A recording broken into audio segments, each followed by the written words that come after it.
पश्चिम बंगाल में आज धिक्कार रैली का आयोजन होना है।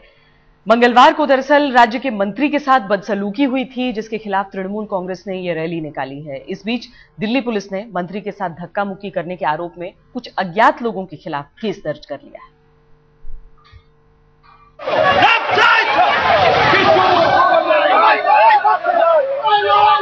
दिल्ली से जो चिंगारी फूटी वो पश्चिम बंगाल में आग बनकर धधकती रही। करीब दर्जन भर जिलों में लेफ्ट पार्टियों के दफ्तर और नेता निशाना बनाए गए।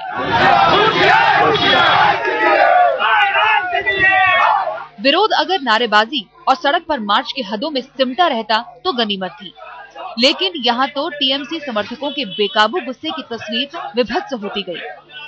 ममता समर्थक तो शाम से ही सड़क पर उतरने लगे थे, लेकिन दिन ढलते ढलते भीड़ उग्र होती चली गई। गुस्सा उतरा सीपीएम के दफ्तरों पर।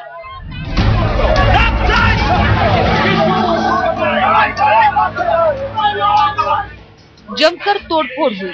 न जाने कितने ही दफ्तर तहस नहस कर दिए गए। कहीं कहीं तो गुस्से की आग ऐसी भड़की थी कि सिर्फ तोड़फोड़ तक ही नहीं रुके, दफ्तरों में भी आग लगा दी। कुछ जगहों पर तो लेफ्ट पार्टियों के समर्थक भी सड़कों पर उतरे थे, ममता के खिलाफ नारेबाजी करते हुए। नतीजा ये कि दोनों गुटों में जबरदस्त झड़प हो गई। सीपीएम के कुछ नेता भी इस हंगामे की चपेट में आ गए। पश्चिम बंगाल के यूं सुलगने की वजह बनी थी दिल्ली की ये तस्वीरें। योजना आयोग के दफ्तर के बाहर स्टूडेंट फेडरेशन ऑफ इंडिया के छात्र नेताओं ने पश्चिम बंगाल के वित्त मंत्री अमित मित्रा के साथ धक्का मुक्की की। सुदीप्तो गुप्ता की मौत पर हो रहे इस विरोध प्रदर्शन में तमाम सीमाएं लांघी गई। कायदों को ताक पर रखते हुए वामपंथी छात्र नेताओं का जुबानी विरोध हाथापाई में तब्दील हो गया। एक राज्य के मंत्री से ऐसा सुलूक शर्मनाक था।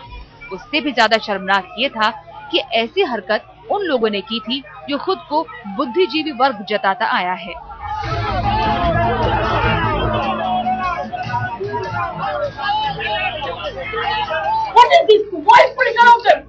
अपने मंत्री के साथ ये सुलूक ममता को कतई नहीं भाया। योजना आयोग के दफ्तर में ही उन्होंने अपना आपा खो दिया। What is this? Why is police around them? In front of police, Delhi, they are beating us.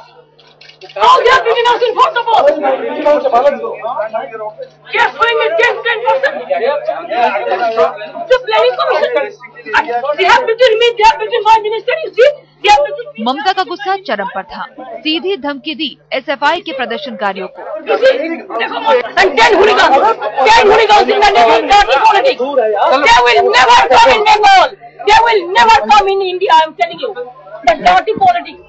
Delhi में हुई बदसलूकी का अमित मित्रा पर ऐसा असर पड़ा कि उन्हें एम्स में इलाज के लिए भर्ती होना पड़ा।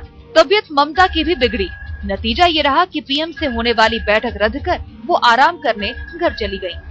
अमित मित्रा को जब एम्स लाया गया तब उन्हें बेचैनी थी और सांस लेने में तकलीफ हो रही थी। पहले से ब्लड प्रेशर और हार्ट संबंधी बीमारियों की हिस्ट्री को देखते हुए डॉक्टर्स ने उन्हें एडमिट करना ठीक समझा और एडमिट करने के बाद अब इस वक्त उनकी जांच की जा रही है। वहीं ममता बनर्जी अपने घर पर ही आराम कर रही हैं। डॉक्टरों ने वहीं पर जाकर उनकी जांच की। तृणमूल कांग्रेस के नेता ने तो लेफ्ट पार्टियों पर और भी संगीन आरोप मढ़ दिए।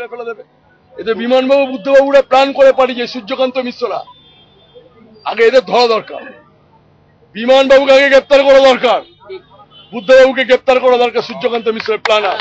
এই তিনজনকে অবিলম্বে গ্রেফতার করতে। এই তিনজন হলো প্ল্যানার। মমতা বন্দ্যোপাধ্যায়কে খুন করার গভীর চক্রান্ত আমি বলে দিলাম। মমতা বন্দ্যোপাধ্যায়কে খুন করতে চায়।